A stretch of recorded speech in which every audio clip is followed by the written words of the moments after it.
nagulat lang ako sa mga pangalan na to. Letter J, Franz Castro.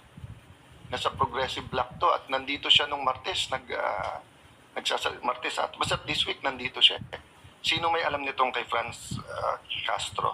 Nasa paragraph 43. Tapos Leila de Lima. Tapos may nakalagay dito sa Polo Club na bigay. Sino po dito? Nagugulat lang po ako kasi traditionally ang anti-Marcos, yung progressive groups and yung Dilaw at Pink.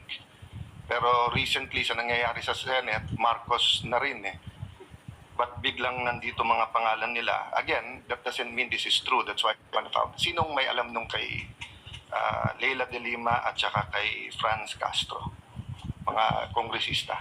Si Franz Castro, Your Honor, laging gamitin niya nila Boss Saldi ko sa opisina niya doon sa Congress po at saka sa Townhouse.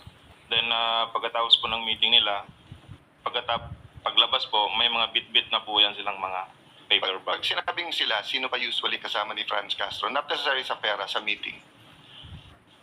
Yung bahay rin yan na Your Honor, yung lagi niyang kasama, tatlo yan sila Your Honor eh, kasama si Raul Manuel at saka yung isa pa, si Franz Castro at saka si Brosas, Your Honor. Okay. How about yung kay Leila de Lima? Sinong? Si Laila de Lima po, lagi po yan sa Townhouse. Kamiting po sila boss. Then, pagkatapos po niyan, ganoon din po, may dala-dala na rin po yan. Kuha niyan, Your Honor, Quadcom hearing.